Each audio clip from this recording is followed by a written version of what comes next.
Hi, everyone. Welcome to today's meeting and entitled The Essential Needs. And so what I want to present to you today is the formula that Jeffrey Wolf Green brought to us through Pluto 2. And he used this formula as a way of trying to understand the nature of how we operate through relationships. And for me, particularly, I found it really fascinating to understand what he was trying to put through. And today's presentation is my kind of way of understanding how it operates, and as a way to also objectify the nature of how we come into this lifetime as souls, trying to accomplish the essential needs that, of course, are important for our soul evolution. So that's what I'm going to be talking about today in great depth. Before I go ahead and do that, how many of you are familiar with the teaching of the essential needs? So the essential needs is reflecting the 12th house, the second house, and the 7th house, and the relationship that those have together, and how we as human beings and as souls basically enact our evolution through relationships. Yes, I'm aware of it, Simon. I think most people on the call are aware of it, Simon. I mean, most of us have studied Jeffrey's work. Okay, well, that's good then. Also, I wanted to use this opportunity, or at least this presentation, to base a lot of how I'm going to be communicating from souls that are beginning to understand what this is about. So this is very much like a beginner's description as well. Not to say that we won't go into detail, but this is formatted in a way where it's easily to be digestible. So what else did I want to say as well? I also thought it was really interesting to do something like this, considering the fact that Jupiter is in Libra at this stage. And of course, for all of us as astrologers, we in some way, shape or form have brought some form of attention through our own work to what this could symbolize for us, and how this has actually been adjusting and changing for us in our own story, and of course in terms of just helping the collective as well through maybe readings that you're doing for people. And that Jupiter, if I'm not mistaken, has actually been, it's not making it now though, but was making it quincunx directly to Neptune in Pisces. Okay, so for any of you that obviously you guys are understanding that relationship, but Pisces and Libra make a natural inconjunct to each other in the natural zodiac. So Jupiter's transit through Libra has made an inconjunct to Neptune at one stage very early on, I think maybe in around about September, October, November last year. And now it's making an inconjunct to Chiron, which is of course in Pisces as well. And I feel like this is a really important thing to understand in terms of really getting down to what these energies are potentially reflecting to us as we are evolving through the current evolutionary dynamics of, Pluto through Capricorn. Because of course Pluto and its relationship to Jupiter in that crisis, that third quarter square that Jupiter's in with Pluto, we are becoming aware of the nature of our own expectations and the expectations of others, and where we feel limitation within ourselves in terms of our own personal life direction and how we define ourselves. I think the overall evolutionary intention with Pluto through Capricorn is really promoting us to find a new way of organizing ourselves as a collective in terms of what types of groups we're going to begin to identify with. And I feel that with Jupiter's transit through Libra, we're kind of really getting in touch with what are, on some level, the essential needs that operate for us. And then as we begin to understand what those deeper essential needs are within ourselves, as we become more conscious of our spirits and our soul evolution, we begin to then naturally navigate towards groups that reflect those essential needs that we would like to evolve through and see ourselves through. So a physical example that can be manifested is if you have a look at these Zoom meetings in itself, now, of course, that didn't naturally just begin when Jupiter, or maybe it was, maybe these Zoom meetings did become very popular once Jupiter went into Libra, but there's a lot of souls that I've come into contact with that have said, oh, I've joined the EA Zoom meetings, and I'm like, wow, that's amazing. And if you look at their one of the things that they really desire in their life, and that is to become part of a group of people that really honestly reflect what they are genuinely interested in life, versus just, you know, what we have kind of felt interested in and had groups and friends support us that have only partially been there for us, but now we actually get to experience that really depth of us. So with that being said, I feel like this is a great tool or technique that we can use to objectify the nature of what those essential needs are, not only in our own astrology chart, but of course when we're doing readings for other people and they're asking for the way in which we do come into relationships. Okay. So let me go ahead and share a screen. Before I go ahead and do that, is there anything that anybody wanted to say, by the way, just on your own, your own experience of what I was just sharing now? Oh, Simon, yeah, the EA Zoom meetings group began with Jupiter at 24 degrees Virgo. Okay. Yeah, so for me, it was in my 11th house, so that does make sense. And I suppose also for you, Pluto's transiting your third. I mean, we're going off topic here, but Pluto transiting your third as well. Yes. And you've got the whole Pluto in the 10th house in Leo, right? Like, yes, giving us a direction, getting everybody self-validated, because that's really what's happening here. Absolutely. Thanks, Simon. Okay, cool. So let me do this essential needs.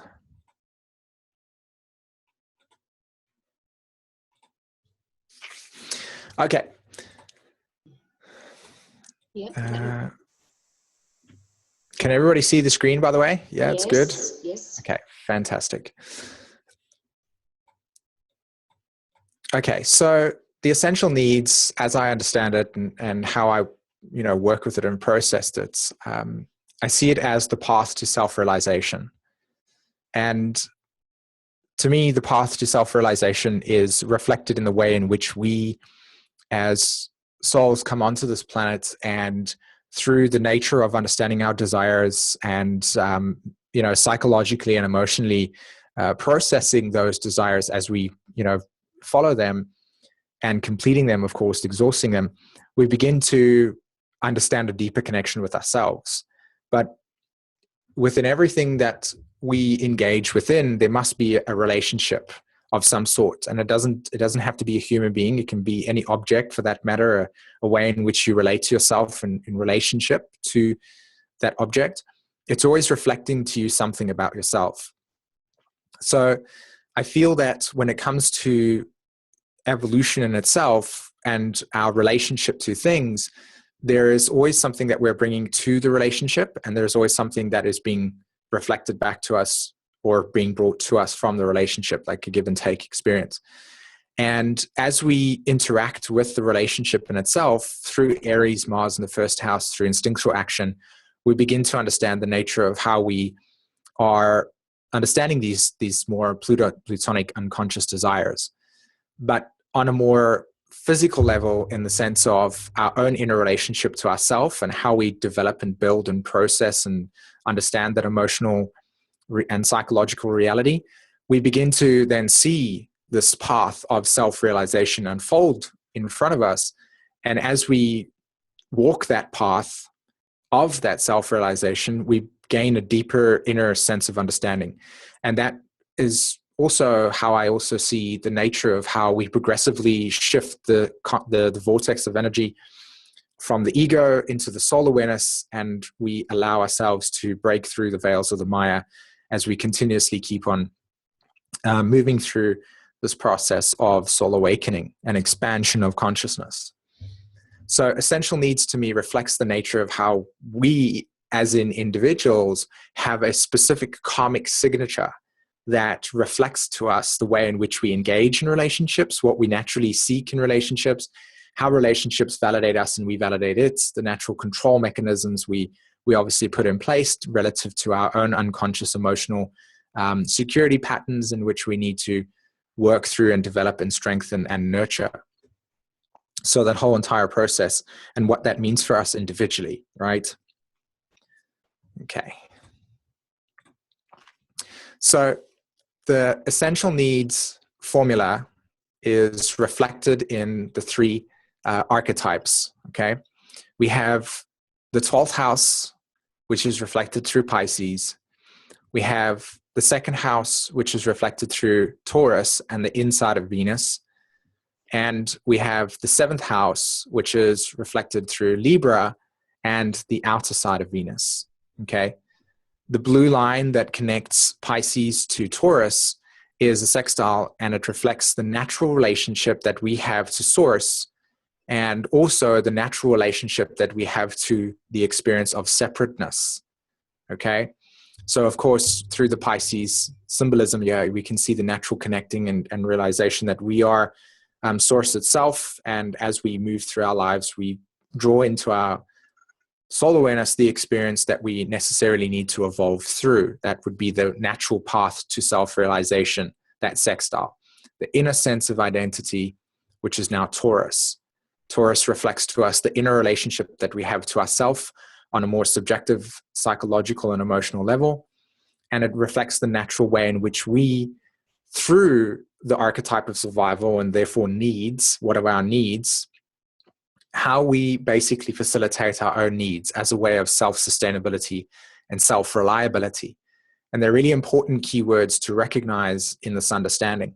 Self-reliability and self-sustainability as a way of not only being able to be like to survive on yourself, but also to be able to alleviate the need for a complete and utter codependency, which is why we actually develop relationships to begin with. So the Pisces archetype reflects to us the natural law in which we, like I said, we search for God from an existential place, and how we become aware of the fact that there is no separateness through the return, okay? And those two archetypes, when they are combined together, creates that natural way in which we do that with natural spiritualization.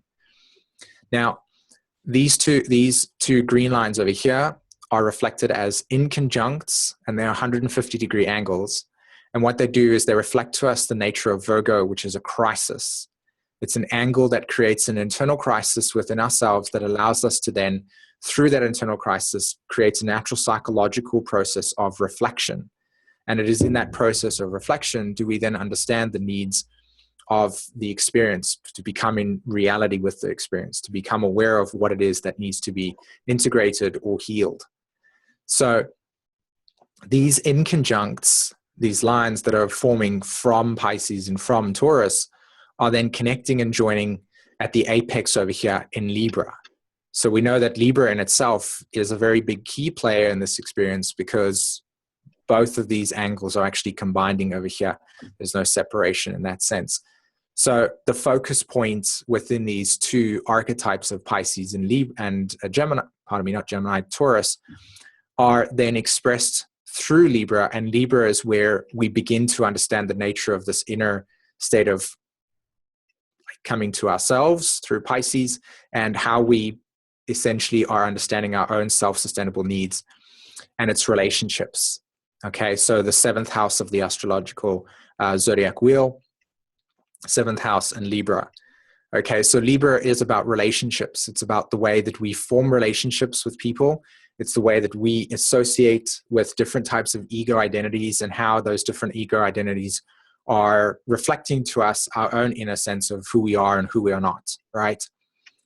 Now, through the dynamic of those three archetypes, what we have here in this yod formation is an experience in which we naturally are seeking to find completion. We're naturally seeking integration. Now, it's not necessarily that we're not integrated. It's a process of, in my opinion, disillusionment that allows us to recognize the wholeness within us as the illusions are created. So we have this illusion of separateness that naturally manifests itself through the beginning of our lives, and of course the way in which we see in a duality formed way, right, in the physical world. So the wholeness that we're seeking is the realization through a relationship that everything that it is that we're interfacing with is a mirror of our inside. And that mirror in itself is the experience of Taurus connecting to Libra. Okay, so Venus in itself in the astrological chart is co-ruled with these two signs. One is inward and one was outward. So in Taurus, we are understanding our innermost sense of identity through our needs.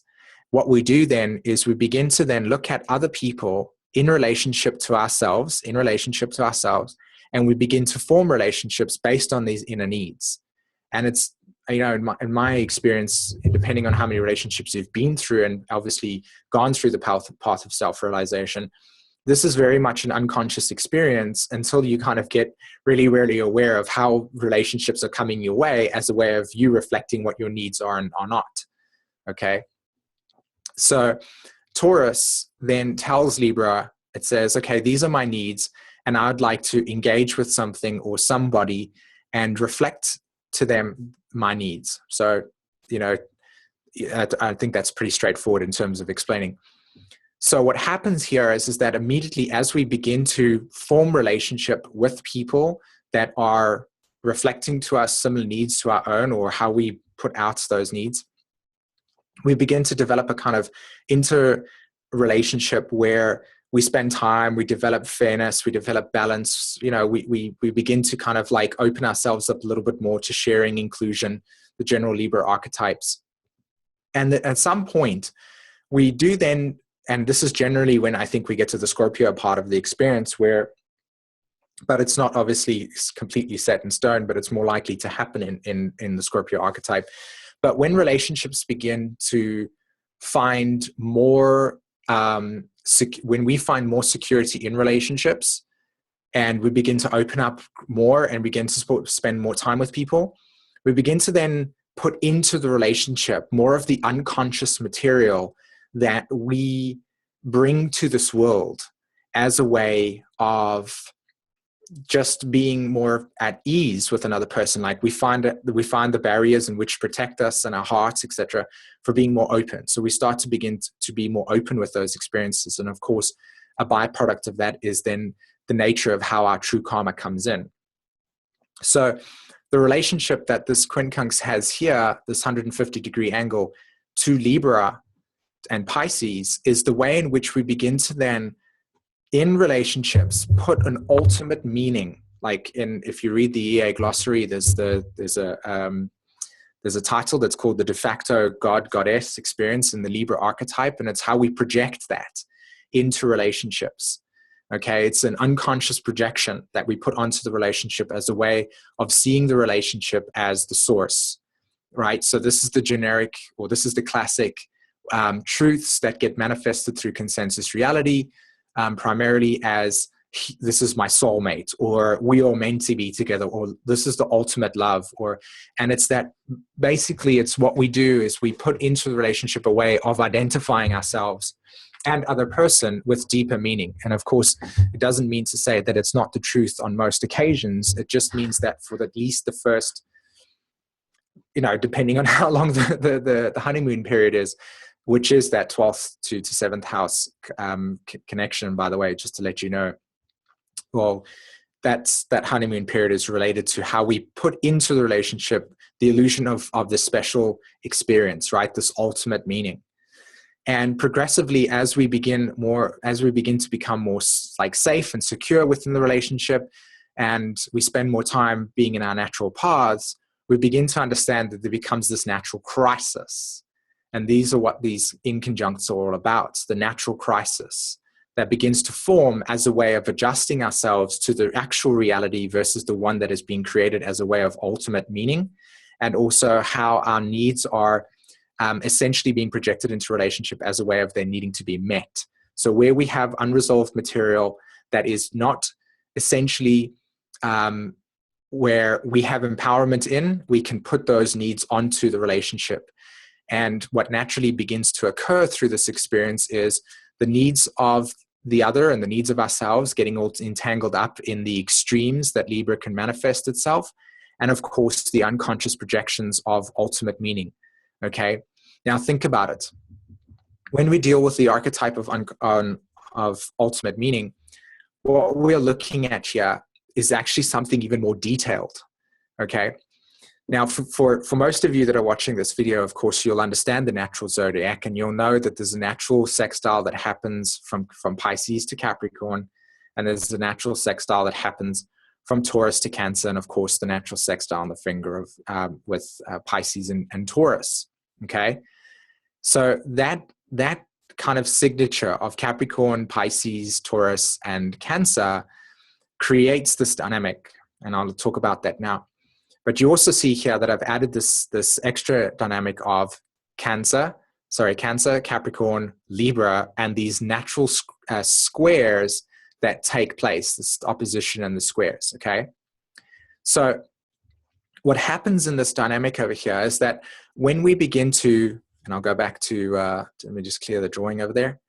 When we go back to the essential needs experience of the 12th house, 2nd house, and 7th house, when we form relationships, what we do is we become more like secure, etc. Feel more like we can feel more vulnerable in the relationship in itself, and we become more natural as a way of not needing to put on more of a mask, as a way of the person wanting to like us, and the illusions begin to become less and less strong, and more of what our actual like material that we have comes through in the relationship. And we begin to then have this crisis that takes place. Okay, now I've mentioned this before. I'm just trying to thread it together here correctly. What I was showing you was that the Pisces, Taurus, and Libra axis, okay, is something in which we evolve through relationships. But in this diagram over here, when we come into relationships, we naturally merge our sense of identity, Cancer, with the relationship. And so therefore what we do is we create an identity that is then like a part of the relationship. A relationship takes on a third entity almost. Okay. And it's difficult for people that have got lots of Libra lessons in their lives to experience, and or, you know, maybe Cancer archetypes as well, to experience not losing yourself in a relationship as a way of keeping the relationship the same way it was when you met originally. And generally speaking, especially in consensus reality, etc., and maybe in most, like, I mean, in all states of evolutionary stages, but predominantly you'll see it like intensified in consensus state. The need for the relationship to stay the same relative to the social conditioning and gender role assignments, what happens is the original relationship comes into play, and you have these social expectations, okay? Cancer to Libra, Capricorn to Libra, social expectations that we have, and the identity that we must conform to as a way of how that relationship takes on its form of its own. And as that begins to take place, we also then create the illusions within ourselves and within the relationship of holding it exactly how it needs to be, like this ultimate meaning. And then what we do as well is we lose touch with our inner sense of identity, okay? Again, the Taurus archetype, the inner relationship to the self, becomes then conditioned by that experience as a need to control it. Now, the controlling is not necessarily something in which it's dominance. It's more along the lines of the boundaries within the relationship have been set as a way of keeping us safe and secure within inside of the relationship, so that we don't have to deal with the unresolved emotional material that we can carry that becomes the projections in the relationship, that becomes the essential way in which we find within ourselves that this is all about a mirroring effect, and we've come to learn through relationships, right? But again, as I said before, in the early stages of consensus and individuated, and even in spiritual state as well, it's not like something that's exclusive, but the dynamics here become the place in which relationships become something that we feel safe in. And we obviously then create these expectations. We project the expectations as a way of then allowing the relationship to be a certain way. And when there isn't that experience, or the expectations are not met, or the boundaries have been broken, etc., we begin to then create control and dominance, which of course through patriarchy has been an intense experience, especially with the male form taking on a lot stronger dynamic in relationships as I'm the authority. And so therefore that's the case. The women then generally take on a more submissive role in the experience, and they, through the gender role assignments, especially in consensus like Jeffrey talks about, Marlboro Man, Betty Crocker, we have the whole entire mess that is what relationships are like. Okay, you talk to any person that's born through the Pluto and Libra generation, and pretty much, yeah, Pluto and Libra generation, you'll see that they'll have 90% of the time saying, yep, mom and dad had these gender role assignments that they adhered to, but they didn't understand what it was really about. They didn't feel comfortable in those roles, but they couldn't open up about it because the relationship in itself offered an external security as a way of not needing to deal with the material. And so therefore there would be extremes in polarity. And the reason why, again, is because if we go back to this, this very, very important trinity here of three angles, we project into the relationship the ultimate meaning and illusion. And in order for us to keep that relationship, we need to basically surrender our own sacrifice, Pisces, our own inner relationship to ourselves. And then through that, there's the internal crises that begin to occur. And that tells us a lot about what this is actually trying to teach us. Okay. Until we actually get the realization of how this works, we will always consistently be finding ourselves in relationships being disillusioned by these quincunxes. And the disillusionment between Pisces and Libra is the expectations and the projections of separateness that we see in the relationship. Again, all relationships will always show up karmically in our lives as a way of showing us what we are here to internally become self-reliant within ourselves. That's the key. And that's the realization. Okay. And for my own personal relationship, it's hilarious because I have somebody that's got Saturn conjunct my Mars and Venus in my astrology chart. So their Saturn conjuncts my Mars and Venus, and my Mars and Venus have got a perfect square to my nodal axis. And if there's any person that's fully aware of the nature of what this relationship's doing for me, it's me, because of that Saturn calling it it's just reality right here.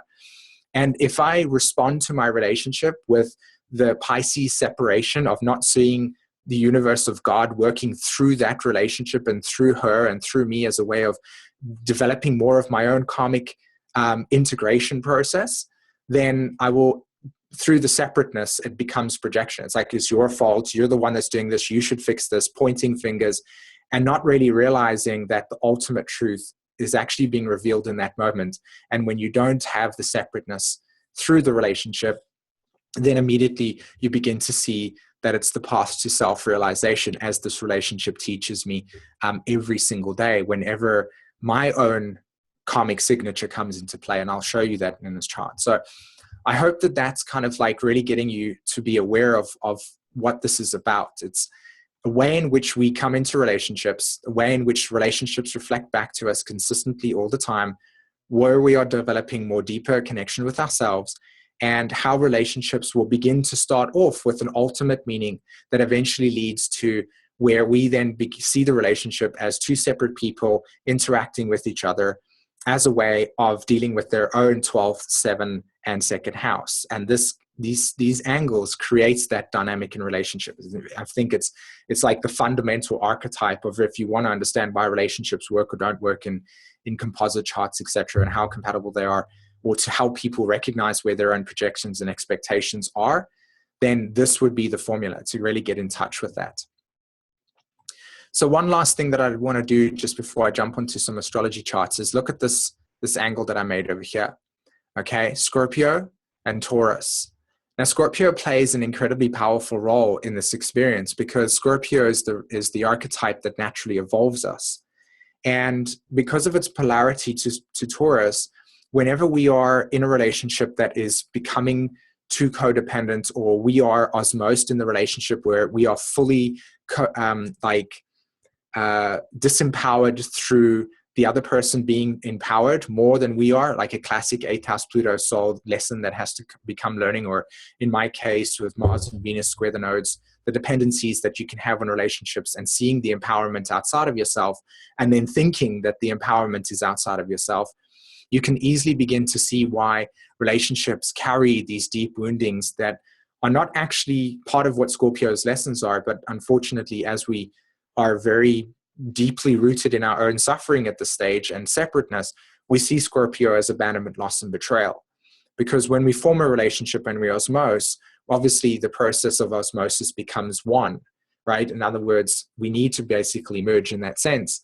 But at some point, Scorpio will say to us that this is not working for us anymore, as a way of saying we've evolved maybe up until a point that is now potentially what this relationship is about, and there needs to be a separation or a detachment, Aquarius, and we need a letting go process, or we need the rug to be pulled under our feet in order for us to create the necessary evolutionary letting go process, so that we can objectify the inner dynamics that we have created in the relationship as a way of holding on and security. Cancer, Capricorn again, Cancer reflecting our inner needs for our own nurturing capacity and how we bring that to the relationship, and how Pluto reflects to us how we want that relationship to be a certain way in order for us to stay safe within the boundaries we've created within that relationship.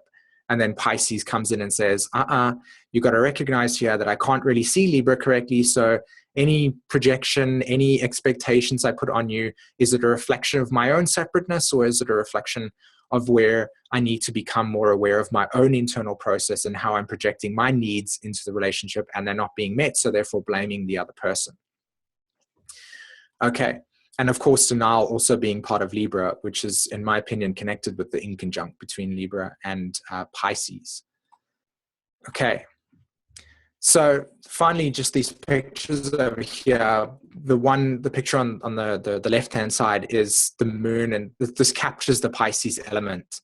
It's incredibly important to recognize that our relationships are truly, truly here for us to see who we are within ourselves. We are only here to understand ourselves in that sense. And as we understand ourselves, we develop a stronger relationship to how we relate to other people. And we begin to recognize when our own separateness is being projected into a relationship as a way of us needing to recognize what internal process we need to heal or integrate more into us. So Pisces in this experience reflects to us the ultimate meaning that we project into it. This is like this. And the disillusionment that takes place when we realize it's other people have their own needs, other people have their own ideals and perspectives and expectations that are unique to them, just as it is for us. And that when we honor that process, we're allowing ourselves to not only create a natural, healthy boundary in relationships, but we also are able to see individuality operating at its highest octave. And of course, the middle picture over here reflects the Taurus archetype. Again, it's that natural process in which Pisces to Taurus, as you saw in that sextile, it is mirroring it. It's like when we are not separate, we are holistic and we're integrated. And what we see in the other is ourselves. And what we see in that person is what we are seeing when we project our own essential needs, and why we attract relationships to us in this way, and what are we evolving through. That was the Scorpio part. We naturally need to survive and procreate and evolve. So we do osmose with other people where there's an inner sense of lack that we perceive within ourselves. And through the relationship, it becomes a way in which we then heal that part of ourselves as a growth process. So the mirror, the ball there is like, as we enter relationships as a way of seeing evolution, we also then see ourselves as constant evolving beings. And then finally, and this is a kind of like a little bit of a dark humor experience, you see this beautiful experience here of lovers, of relationship dynamics and the flute, and everything's poetic and everything's beautiful, and this magical experience of oneness and loveness, and this nonsense about twin flames and stuff. Again, just my own personal opinions there, but this ultimate meaning that we experience ourselves through. And then the realization of what the relationship's actually about, which is that it's about us recognizing ourselves in the relationship as a way of healing and integrating ourselves fully.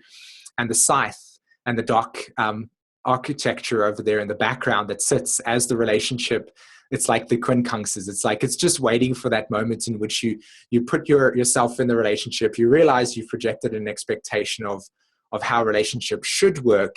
You find the crisis where the conflict happens between you two, and then you realize the death process of how separateness has taken place. Okay. So just a quick going through here.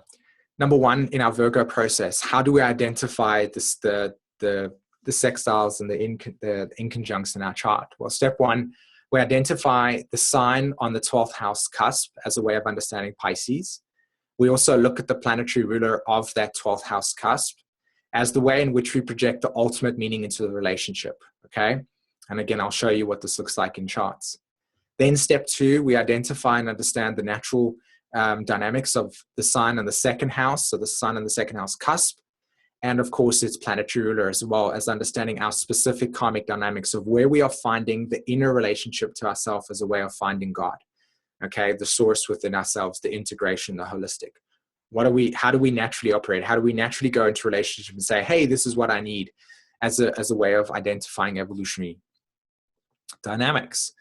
And then finally, number 3, identify the sign on the 7th house, and of course this planetary ruler, and again aspects and so on and so forth also are important. And that's just generally how you relate to others.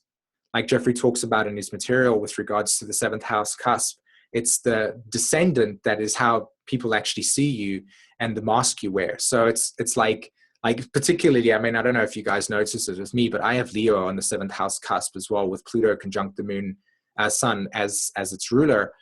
And I come into these things like all Leonic in that way, but really I'm actually trying to understand my own individuality process with Aquarius on my rising.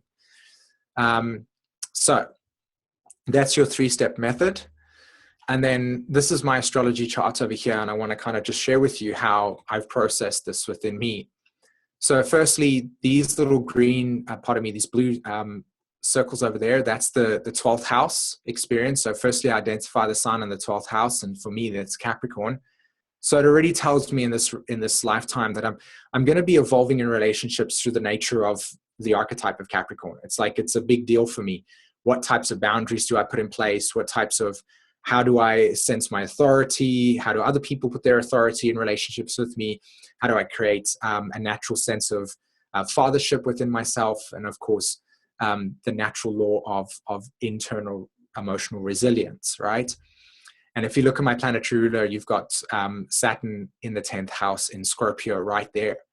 Now, the karmic dynamic that I come into this lifetime with is a way of projecting where my separateness lies. Remember, the 12th house is teaching you where your separateness is as a way of finding wholeness in you.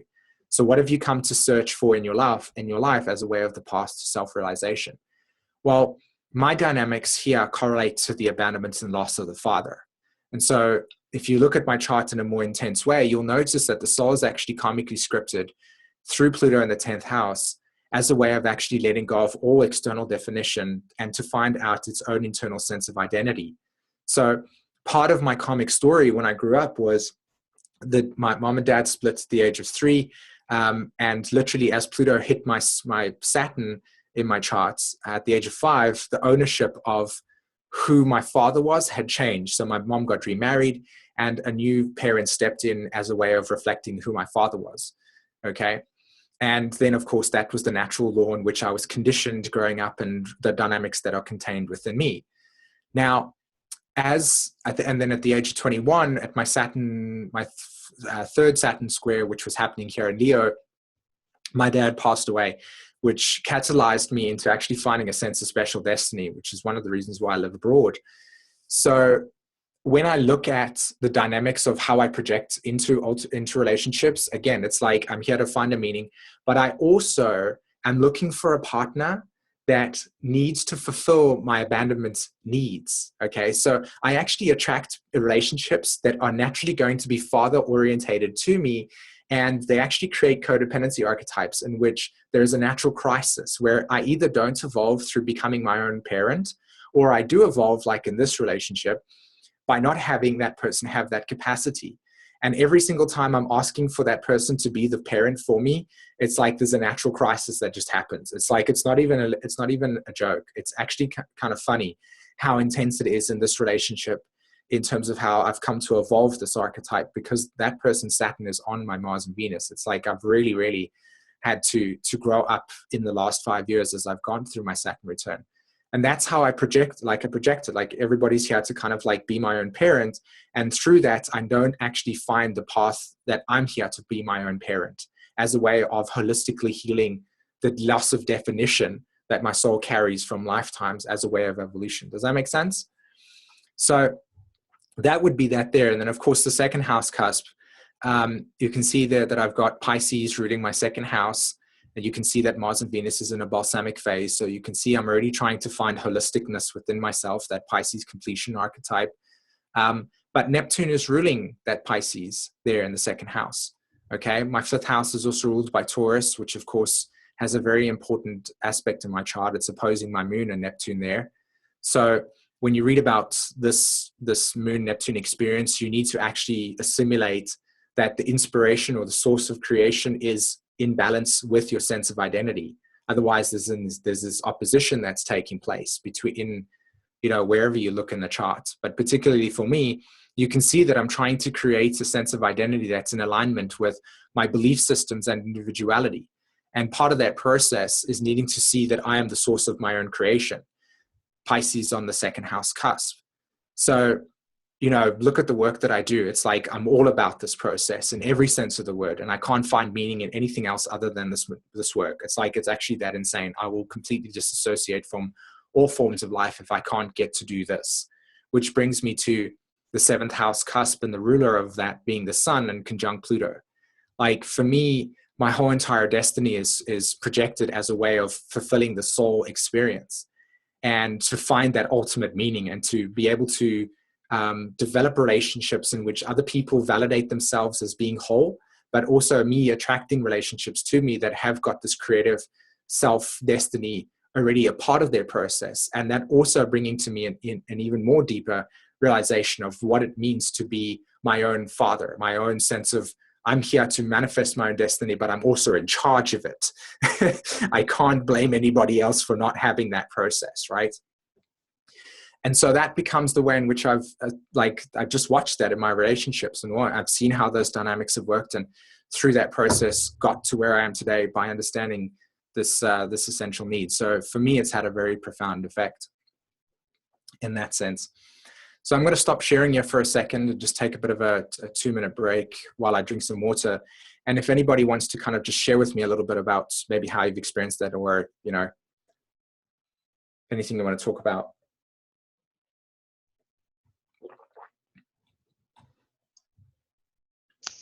SΥmონ, this is Wendy. Mm-hmm. I'm eating salad, so my mouth is full. Sorry. Just got home from work. Well, my second house is Cancer, and my moon is in Capricorn. And then my seventh house is Sag, and 12th is Taurus. Taurus. Mm-hmm. So Jupiter and Venus. So my Venus is in the 4th, Cancer and Capricorn. So everything you're saying I can really relate to. It's just maybe not the same pattern, but I could relate to parenting myself and projecting and drawing relationships towards me that are going to bring up my abandonment issues or my codependency issues, or me being able to be empowered and really trust my intuition. Yeah, I was going to say, and trust your intuition like that. With that Jupiter, with that with that Sagittarius ruling your 12th house, and Jupiter, where was Jupiter in your chart? Well, Sag rules my 7th house, and Jupiter's in the 12th. Okay, so it was Taurus that was ruling your second house. And then of course Venus being in your 4th house there as well. So you will naturally come into a relationship where you want that person to be like, yeah, nurture me, look after me, protect me in that sense. Like, we're out for tradition, let's cook some food together, let's nourish each other. And they come into the relationship going, I hate those things. And you're like, why are you not doing this? Exactly. Maybe there's even a thing of like convincing and converting with the Sag archetype. It's like you really have come to be able to be the teacher.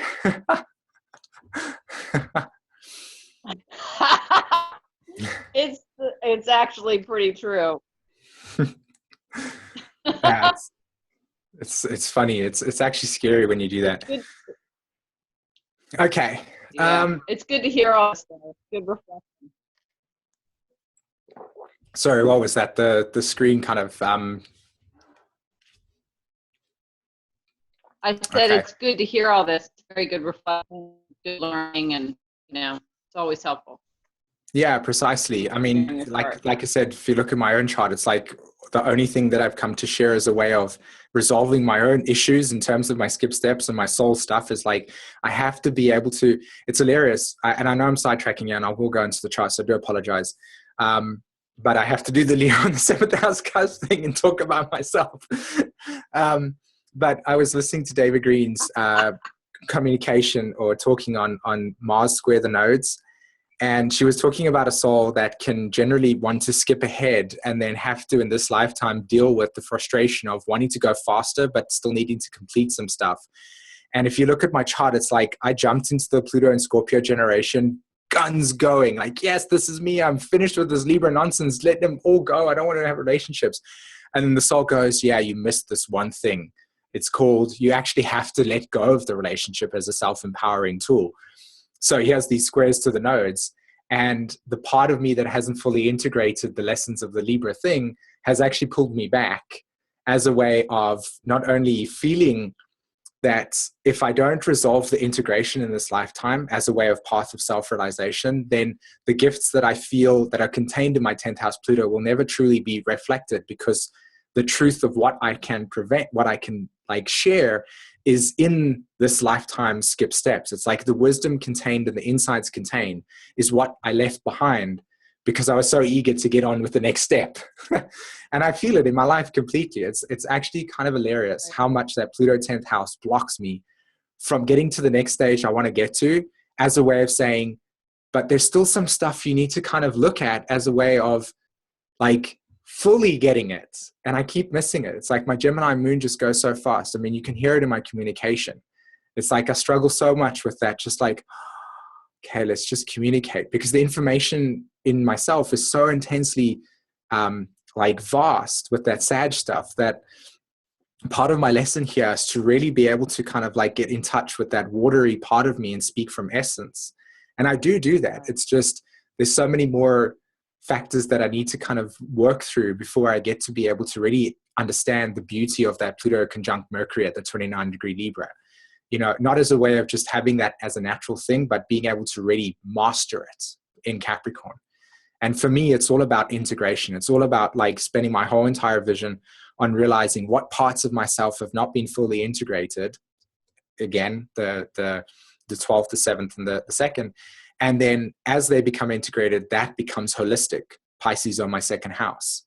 And evolving through that process, like it actually being something that it teach and see how we can actually, you know, the shadow and the light needs to be balanced. And if they're not, then we will never be able to like manifest from the stillness of that center point, which is Libra. It's like total power and balance is centered in the middle.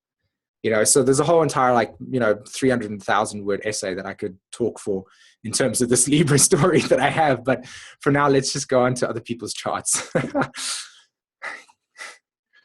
Okay. Can I ask you one more question? Yeah, fire away. The question basically is, so if we're looking at where we're deficient or not integrated in these 3 areas, I mean, is there also end of the spectrum to look at, like what our actual needs are, or are we only looking at from Jeffrey's, or we need more integration? I think that's a really, really great question, to be honest. I mean, I suppose maybe why I resonate with the thing of like where we can grow more is because, again, like Mars and Venus are both in Virgo for me. So I'm like, there's always a sense of lack. There's always something missing. So, you know, we're never perfect. But I feel that part of the process of seeing where we place our needs in other people as a way of not knowing it within ourselves, we naturally begin to understand what it is that we are actually potentially like abundant at.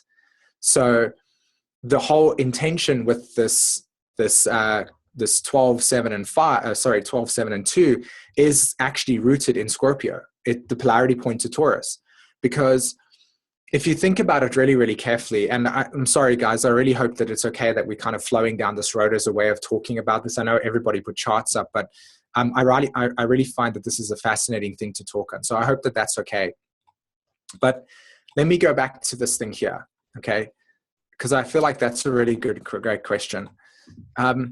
If you look at this diagram here, I kind of put this in today because I've really learned, I found this really, really impactful. But when you look at this, the natural zodiac, and again, anybody that knows me will know that I love the natural zodiac. It explains so much. Okay, so we got Pisces to Scorpio, and Pisces naturally trines Cancer, and of course there's that water trinity, right? So the basis of our evolutionary growth comes to the emotional body. And we also know that Cancer naturally squares Libra, and we also know that part of this process, Pisces is, sorry, not, what was I going to say? I lost my train of thought. Just give me a second. Okay. We also know that Pisces and Taurus are connected in this natural yod configuration. Now, what's happening here is that Scorpio, Pluto, 8th house, the material of where we are disempowered, we put onto the relationship these needs, okay? And as we evolve through the crises, so the inconjuncts between Pisces and Libra and Taurus, we naturally become aware of where those needs are being placed in another person, and then realizing that those needs can actually be facilitated within ourselves, and that we develop that abundance as we grow in that area. So the Scorpio archetype, I feel, is the catalyst in the experience, because it's that immediate shock of something being taken away, or the relationship abandoned, it breaks up. You feel abandoned or betrayed in a relationship, it splits away, it gets taken away. And through that, we get shocked into the Taurus archetype of now we have to rely on ourselves. So the classic case is a wife and a husband get married. The husband's really, really good at the financial stuff. The wife never takes care of that at all. She always takes care of the home. They split up one day, and all of a sudden he can't cook or nurture himself, and she can't develop and sort out her financial material because they've split those things apart. And immediately you see the Scorpio archetype of disempowerment, where they've become codependent and shared with each other the resources in terms of, hey, you do that because you're good at that. But because that's now not something that I'm evolving through, I don't have that in myself as a sense of abundance. But that experience has created that awareness within that person to either choose to say, you know what, in my next relationship, I'm not going to say you do that and solely. I'm going to be well, I'm empowered within myself. I'll do my I will do my accountancy or finances. And if you want to do that, that's fine. I encourage you to actually do that. And we kind of share that, where we don't become dependent on that experience. And there becomes that Cancer to Scorpio connection, and also the Cancer to Libra lesson as well, of the relationship being a third identity, and then that third identity being a disempowerment that serves to not show us what we truly are able to actually become aware of as a way of abundance. And again, abundance in the highest spiritual state in Taurus is the realization that the universe will always provide for you. Whereas in the lowest, or in the consensus reality of Taurus, it's I need to hold on to everything, because if I share something, I might not have. So that's scarcity, right? So we get to learn about abundance in very subtle ways through relationships, whether it be speaking to somebody for 6 weeks, whether it be for 3 days, or for 45 years of marriage as an example. Each way, we're going to learn what the relationship offered us as a way of us being secure in it and not knowing where we don't have abundance and we can potentially grow, and where we will consistently have people come into our lives and show us where our needs can be developed and strengthened. And that's the process. That's the path to self-realization. It's I've become aware that my abundance that I carry in myself is this beautiful experience of evolving through integration. It's the thing that honestly, it's I preach it. It's get your integration as one of your deep spiritual practices. And when you do that, you'll find yourself in more holistic, balanced, and wholeness states, which give you the opportunity to be very boundary orientated in relationships. It's oh my God, I didn't realize that I actually had such great strength when it came to putting boundaries in place. With that Neptune opposed the moon, it's I can just be pushed over like that. But through honoring my essential needs, I actually became aware that I really need to be my father. Otherwise, I can struggle deeply with victimization of other people not giving me the opportunity to be creatively expressed. I mean, the amount of like trauma I carry to my throat chakra is intense, especially when it comes to like not being able to verbally say what I would like, and shutting down my inner child and going like, oh, sorry, dude, can't speak up. So whatever it is that you want, I'm not going to give you because I have stunted emotional growth in that area. It's like, it's pathetic. But at the same time, it's incredibly, like, I'm incredibly compassionate to myself as a way of recognizing that that gift that I become integrated in myself, I see myself, I see my soul for where it is. So I hope maybe in a sort of like non-sag way, I've kind of answered that question or like responded to it. That is more inspiring than just, yeah. Yep. Thanks, Simon. Yeah, Wendy says yes, and she's giving you the thumbs up. So we have 12 minutes, and would you like to look at a few charts? Yes. Okay, great. Yes, so we really do have to stop at 12 minutes. Okay. So what I'm going to do here is I'm going to just highlight for Wei. You have Sag on your 12th house cusp. Okay. So your first step that you want to be doing in your chart, let me just get the marker over here.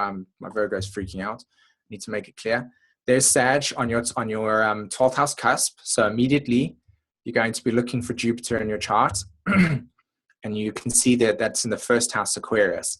So to me, it feels like, okay, and this is of course something that you can become aware of, is that what you're naturally going to put in a relationship as an expectation where other people have not developed that skill or are not looking for that. And that's the key here, by the way, guys, like the utmost important. When you're understanding the 12th house experience and its planetary ruler, you're understanding where you project into the relationship the needs that you have come to become whole within yourself. And the only reason why there will be a crisis is because it's not the other person's journey. And so that's why it becomes a separation. And then through the crisis, the realization that it's only you that can facilitate that. And it's when you realize it's only you, that's when the Taurus part kicks in. And that's when you become self-sufficient within those needs and grow to realize what you have become, what you can become abundantly available for. So with the 12th house and the Jupiter here, it's interesting because you've got Neptune at 1 degree Capricorn, right? So there's already like a showing of wanting to come into this lifetime where your belief systems are very unique, and you will be wanting to find a relationship where somebody's belief systems and truths are very eccentric. And if they're not as centric as yours, or you could find yourself not having your individuality met in a certain way, then there can be crises in which the other person might not get it. They might not understand what individuality is. They might not be feeling the need for liberation in terms of having freedom of speech. Those are the types of things that would just off the top of my head in a very broad way kind of reveal themselves.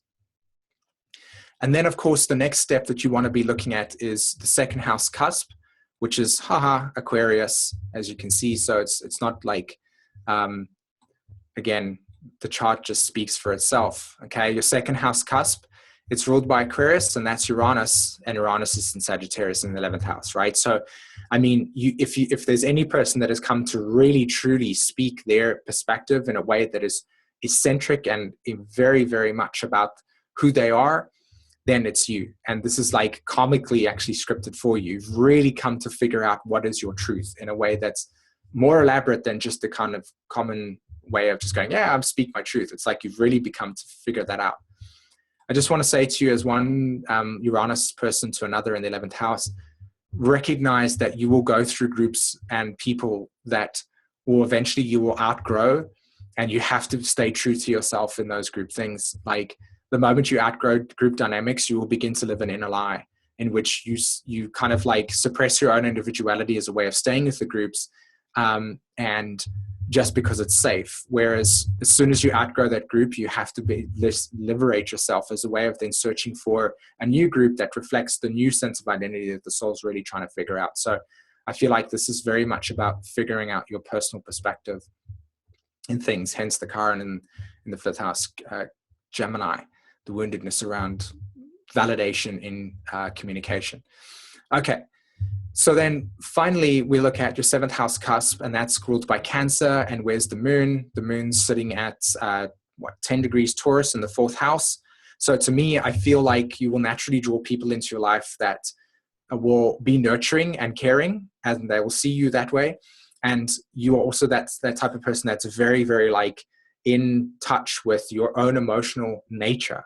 And I feel like with those type of symbols, and again, I'm not doing this reading because I feel like I have to, I'm just kind of sharing with you how I see the essential needs. It seems that part of the relationship dynamics that you'll be bringing in is people that are like intimately connected with their own essential like relationships in themselves. It's like they're very strong in that area. And it's almost as if they kind of reflect to you a way of being that yourself. It's like stubbornness. You might find people that are incredibly stubborn in relationships as a way of saying, nope, this is my way, and there's no flexibility around it.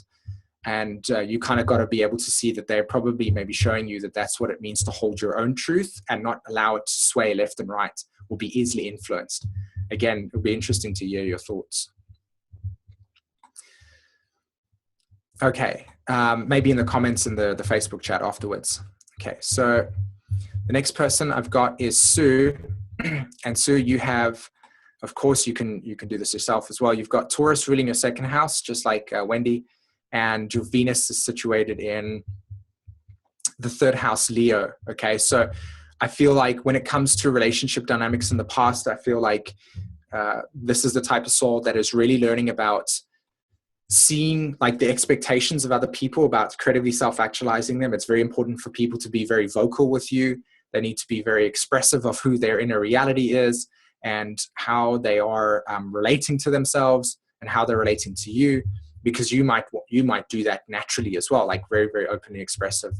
But other people might not necessarily be inwardly validating themselves as intrinsically as you. So that's an interesting one. Again, I don't want to kind of create things that are not true. So that 3rd house is definitely that Venus and that Leo. Again, expression of creative self-actualization. You might even bring people into your life that are really about wanting to manifest their dreams, and you wanting to do that yourself in a new way, of course, because Pluto is very much connected to that Venus there. And then your 2nd house cusp is actually ruled by Cancer, which is then looking for the moon. Where's the moon? I saw it earlier today. Oh, the moon's in the 12th house, Gemini. Okay, so maybe that's exactly, again, the story over here. Like your needs that you bring into relationship is like you want people. Again, this is really interesting to read. I don't know. I don't have a really good feel on it, or I can't feel it into the experience. But maybe that's exactly what that's about. It's like your communication is a bit like outside the boundary. It's like in the Piscean realm. It's not very, maybe you're not outspoken at all, but you want to be outspoken. You want to be able to express your inner world in that sense. But maybe there's a sense of wanting to feel safe. Maybe with the Saturn and the South Node and the Mercury and the Neptune all in the 4th house there's a sense of only being able to open up with people that you can truly trust as a way of validating what's really going on inside. And again, it's just more about feeling safe and comfortable that people have the same sensitivity as you. Again, interested to hear what you have to say. And then, of course, your 7th house is ruled by Capricorn, which is then Saturn. So everybody's going to see you, and you're going to project out into the world. You've got everything sort of under control. Everything needs to be a certain way. There's a lot of like rules and regulations about how things go. But really inside, you're looking for Cancer ruling that ascendant, but also Uranus over there, definitely trying to break down a way of relating to yourself and others. And this is like kind of this type of soul that really wants to get in touch with their own inner sense of identity and how she attaches her communication to that sense of identity. So still trying to maybe like that's what I feel the path of self-realization in relationships will teach you, is how do you effectively communicate in a relationship that really honors your individuality, but also is showing you is that you can be safe, that you can trust. North Node in the 10th house. Okay, and then there is Olive. Okay, Olive, you've got a stacked 12th house there, so I don't think that just simply looking at the ruler of the 12th house cusp, which of course is Venus right on top of it, is going to simply do us justice here. I think understanding Sun, Mars, Mercury, Black Moon Lilith over there as well. I feel like that whole entire stellium really, really, really does like play out a lot in how relationships work for you. And I remember actually once writing in a Facebook post, you were talking about how frustrated you would get when people project onto you, and how you're really cautious and aware of how your own projections are working. And now I completely get what you mean by that. I mean, if I'm reading correctly. Yeah, that's very accurate. Right? It was like, now I completely understand what you mean. It's like, it's so classic that you are somebody that's not really others. It's definitely like a thing for me. I have like a real, like, I have some like trigger issues with like the whole kind of Sag, like Libra kind of just like, you know, like it's definitely a thing for me. I mean, obviously we all project and I project, but sometimes it just drives me nuts when people really, really project. So yeah, I can imagine, like, especially with the fact that, of course, Jupiter rules your seventh, Jupiter rules your seventh as well as Sag. And I think Wendy had that as well, right? It's the same thing. And maybe who else had it as well? Okay, I think Sue, Wendy, and we're all Gemini rising, I think. Right. Sue had Capricorn though, but I was going to say that like you would draw up relationship dynamics where people would be like really, really convinced of themselves and really like philosophical people, but almost to the point where like they could even want to convince you of what you need to believe, as a way of them projecting onto, like, drawing those types of relationships and then naturally creating these crises inside of yourself of like having to really draw the line between what their belief in is and what yours is, and how those people are. Like I said, it's like there's a lot about truth when it comes to seventh house Sag, and about being able to relate to other people where their own belief systems are, but still feeling comfortable and secure within yourself in terms of that separation. Yeah, and I also have that Sag kind of thing too with my Aquarius moon in the 9th house. So I'm very like firm in my beliefs. So like, it's like I also have kind of that, you know, where if I have a strong belief, I'm not going to be swayed to someone else's. Right. And so I have it too. But I'm really aware of some of my stuff like that. And so where the frustration comes for me is when people do it and they're not aware of it. Like I'm aware of kind of my stuff. So then it frustrates me when people do it, but they're not aware that they're doing it. So it's kind of like that. Mm-hmm. But I do it too. I've got a moon in the 9th house. So. Yeah. and also Jupiter in Libra. It's just the Libra South Node.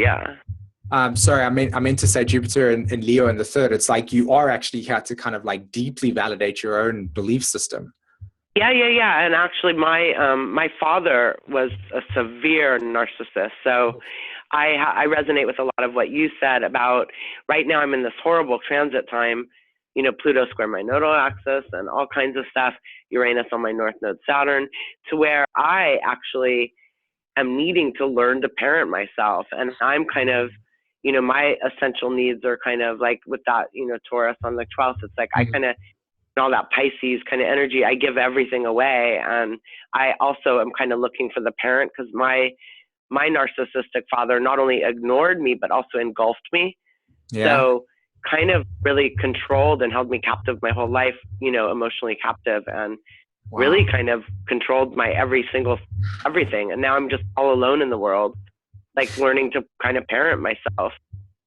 And Uranus transiting my 11th is just kind of like showing me that no one's going to do it for me. So I resonated with a lot of stuff you were saying earlier. Yeah, it's what I'm going through now. It's awful, by the way. I'm not a fan of it. No, I can imagine. Like those are really, really it's horrible. But hopefully I'll get. Okay, SΥmµN, thank you so much. We will have to wind it down here. And thanks to our volunteers. Yes, SΥmµN. Yeah, that was excellent. You explained everything so well. And I'll just unmute everybody and they can tell you themselves. Thank you, SΥmµN.